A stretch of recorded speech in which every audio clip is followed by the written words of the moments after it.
We're back. Happy Easter week, happy Holy Week, Good Friday. So no meat, actually, which is good for us. I think we eat too much meat. But let's do something that's really honors this festive week, which is Passover and Easter, in a way where we are really utilizing things that Mother Nature is giving us freely. Spices, tomatoes, garlic, onions, peppers, and flavors. Flavors, it's a big thing. So we're gonna make something that I really, really love to make, grew up with. I think I breed shakshuka. I really do, you know. So shakshuka is basically a process where you are candying tomatoes and flavorizing them by adding a lot of different spices and ingredients to them until all the acidity, until all the saltiness is gone, and there's this beautiful fruit-like tomato texture. You can do shakshuka as a pizza base. You can do shakshuka as a tomato marinara base. You can utilize it on so many different things. You can take a little toast, put some shakshuka on it, and top it with your favorite cheese and toast it. It makes a beautiful snack. You can do a Moroccan grilled cheese. Some of you may have had it, which is basically two beautiful pieces of bread, your favorite cheese, shakshuka. So you get to have your fix of the tomato basil soup and grilled cheese all in one. So what is shakshuka? Shakshuka is a process where we are going to take, as I said, tomatoes, reduce them, and make them really bring all that flavor out. But there is a process to it. So for this, I'm going to make a huge batch right now because we utilize this a lot in our family, and we utilize it on many. We eat it cold, we eat it hot. But I'm going to give you the recipe as if it was a family of 4.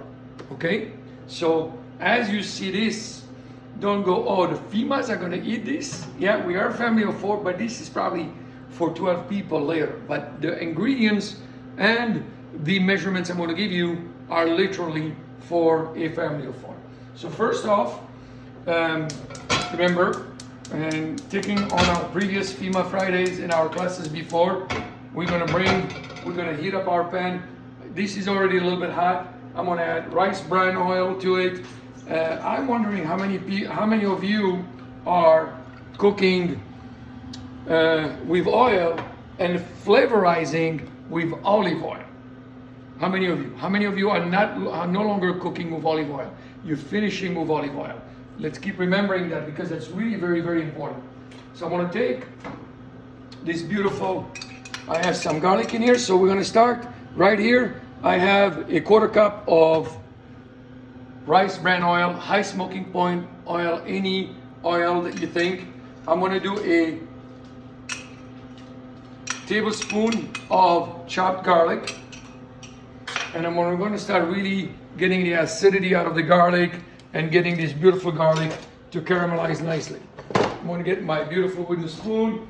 Of course, Zazu is in my way. Zazu. She's 95 years old and can't hear a fucking thing. So as you can see, we're getting all the acidity out of the garlic, but she does love my food, and she never misses it when I throws it to her. Love that dog. Zaz, who loves you? Zazu. Oh, we have a timer because I'm making macaroons right now. I want to make sure that these macaroons are looking beautifully. They're not for you. We'll get them we'll do a next class for you with some macaroons. I think they need a little bit more time.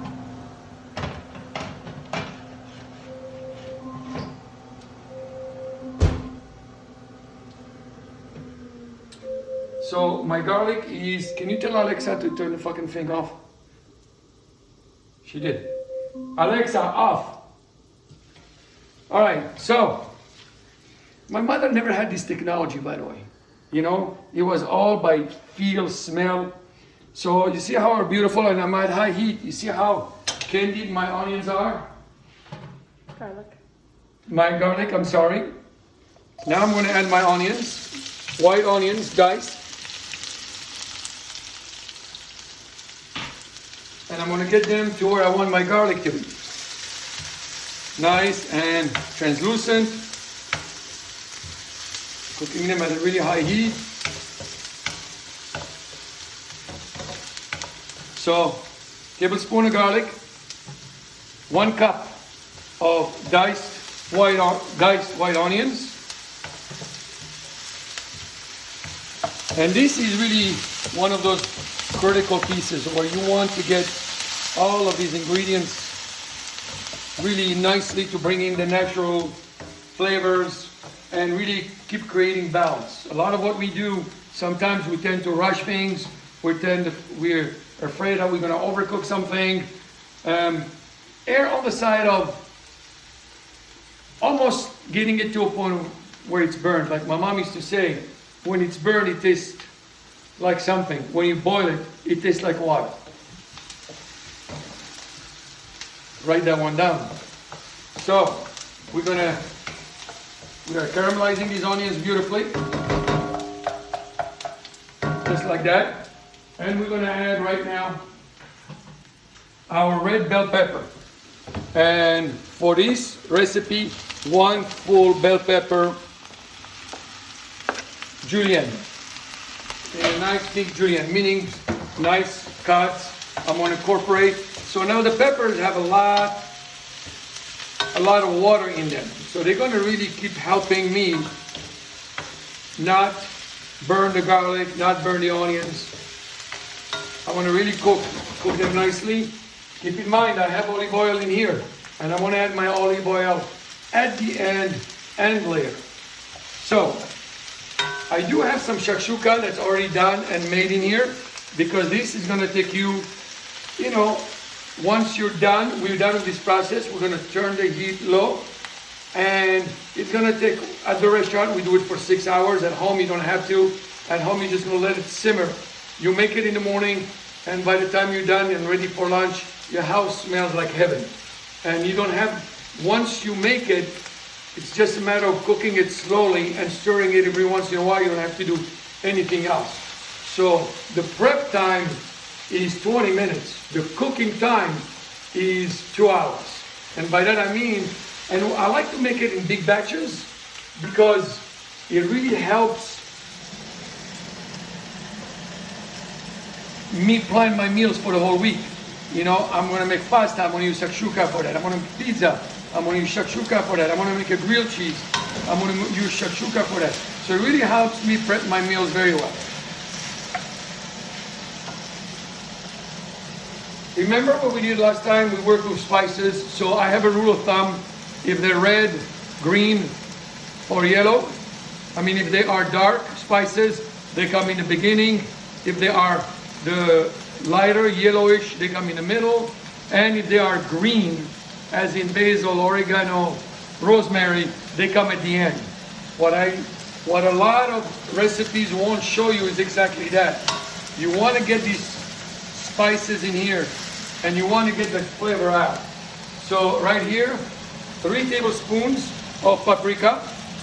Of course, I have more than that, correct? Because I'm making it for a larger. And I'm going to mix this paprika really nicely here. Look at that. You know what's happening when the paprika is hitting the pan? It's smoking, and it's starting to get that flavor out of it really beautifully. That's all I need to do very quickly. I'm going to add 1 tablespoon of cumin.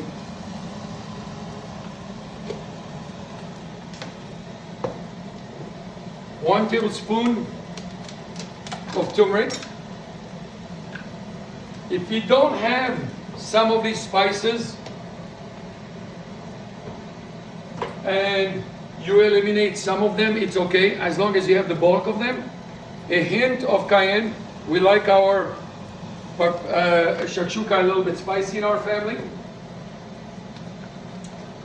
This is optional, celery salt, a tablespoon. And you'll notice I'm not adding any salt. coriander, 1 tablespoon. Right now it's cooking nicely. And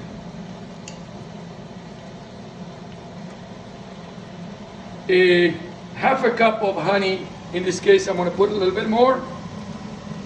And I put the honey now.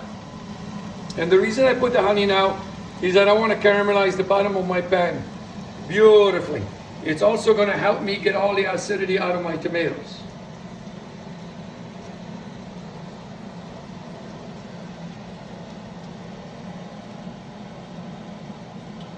My honey, all my spices are mixed. Look at that. If you could smell this, it's heavenly. It's got a little smokiness in it. You want to open that window at some point. I'll open the window.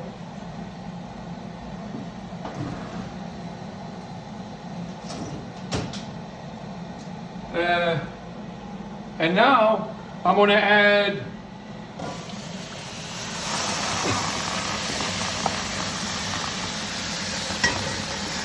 two cups, actually 3 cups.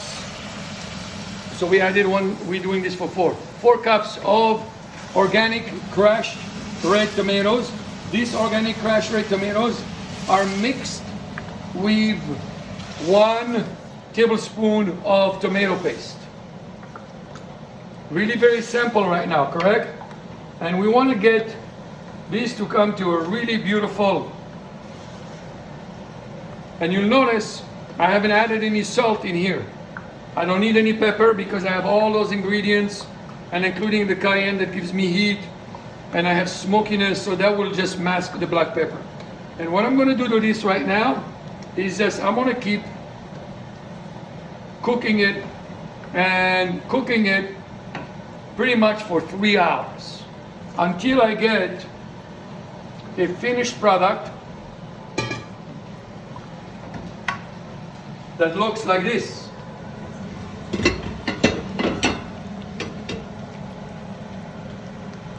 So I've been heating this. So my shakshuka is done right now.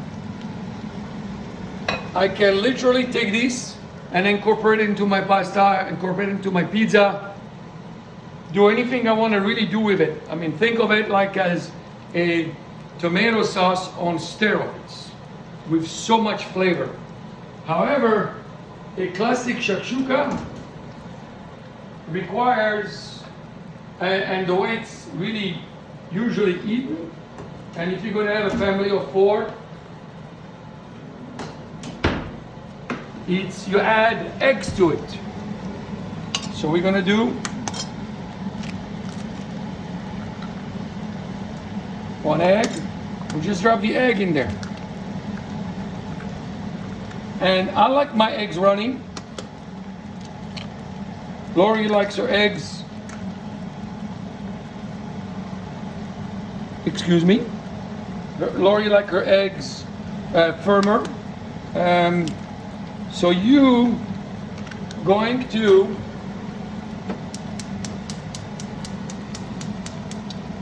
just cover it under low heat and let the eggs poach and take over that shakshuka flavor that's in there. That's really a very, very critical. So when you are scooping it, and you'll see we'll scoop it together, it makes a great breakfast item. This with toast. You can take feta cheese and crumble it all over it with some olives and sliced pepperoncini, and you have a Greek style shakshuka. You can be extremely creative with it. So I'm gonna let these eggs cook, which will take no more than a couple minutes. And while this is cooking, I'm gonna add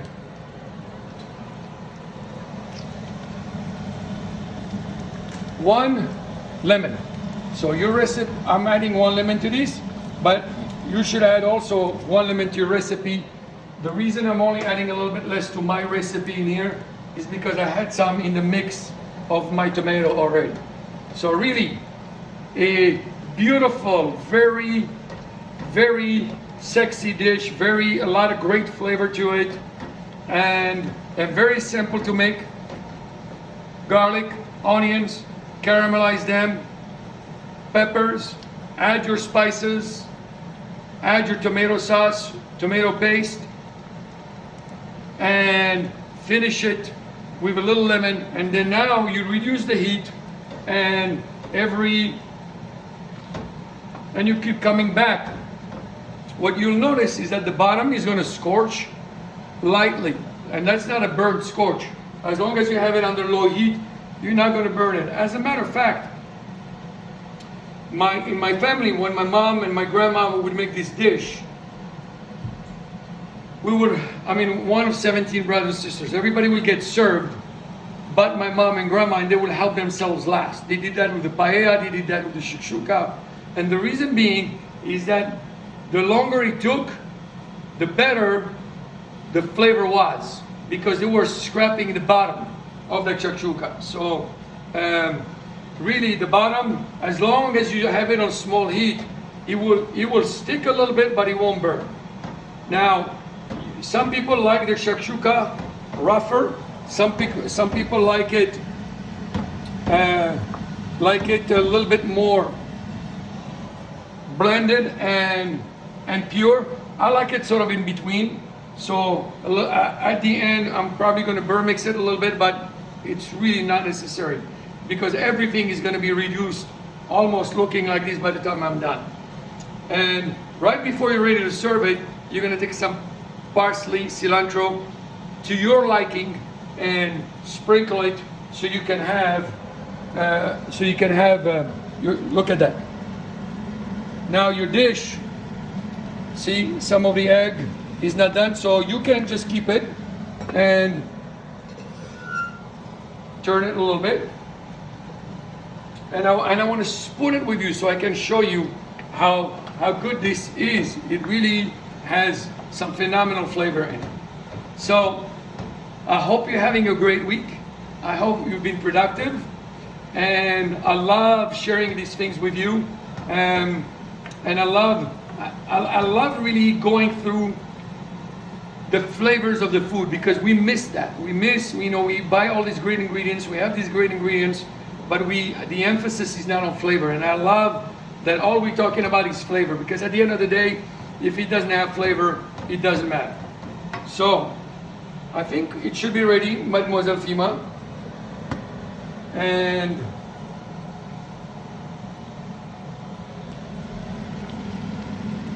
shakshuka and eggs. You can top it with feta, you can top it with goat cheese, you can top it with blue cheese, you can do, sometimes we do diced apples and walnuts on it. Be creative, because the base is there. Love you guys. Have a great weekend. Happy Easter. Happy Passover.